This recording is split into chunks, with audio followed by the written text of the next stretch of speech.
Satellite images indicate that North Korea has continued upgrading its nuclear research. Now, this is evidence that's been provided by an organization known as 38 North, and it is an organization that's very much in favor of diplomatic talks with North Korea in order to convince them to denuclearize, but they have been using satellite imaging to see whether or not they are planning to uphold their side of the deal with Trump and begin denuclearizing.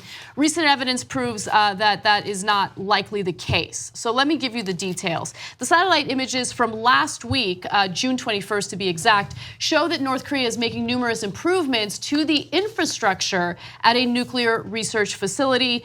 This research facility is referred to as the Yongbyon research facility. So if you want to do a little more research in that to see what's going on, you can. The improvements do include a new cooling water pump house, multiple new buildings, completed construction on a cooling water reservoir, and an apparently active radiochemical laboratory. It is unclear whether the reactor is still in operation. Now again, they're relying on these satellite images, and because of issues with resolution, they don't have as much detail as they would like.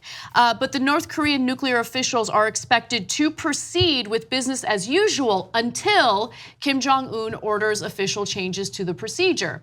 It appears that he has not ordered official changes to the procedure. In fact, if you pay close attention or did pay close attention to state-run media in North Korea, it was very clear that the way they were discussing the agreement was very different from how it was being portrayed by the Trump administration.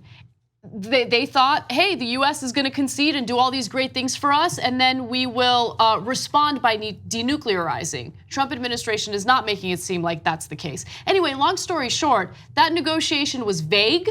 That statement that they both signed was vague, and it did not specify a timeline or verification. But it did give Trump a nice little photo op, and at least he's approaching it from a diplomatic angle. That's the only thing that we can really say about it. As usual, I feel like the TYT network, and it's not just the Young Turks, it's again, people like Secular Talk and Humanist Report and so many others in the network, are the only ones that are covering it with rationality. So on the one hand, there's the people who oppose Trump on everything because he's Trump, MSNBC. And so, oh my God, don't do talks with the North Koreans, that only encourages them. But you guys were the ones saying that when Obama did talks with Iran, it was great. And because you know why? It is great. So it's always been preposterous to say don't talk to your enemies, it gives them credibility.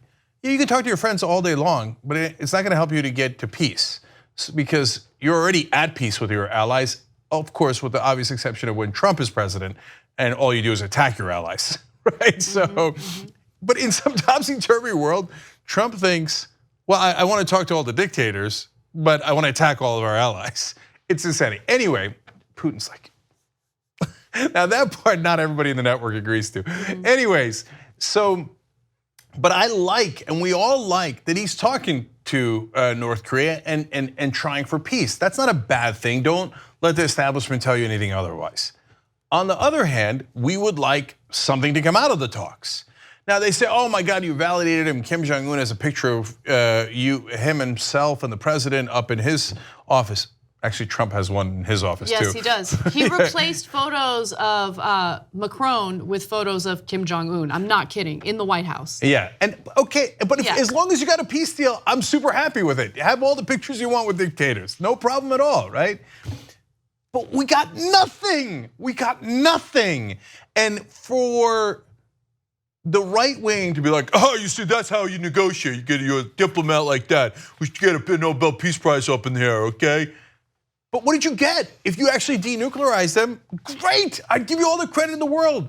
And I've done that in the past. When Bush did a deal with the North Koreans, I knew it wasn't a great deal, but at least we got something in return, and it delayed them being more monstrous, and it delayed them a little bit. And I was like, it's not perfect, but I'll take it. And it was one of the better things that Bush did.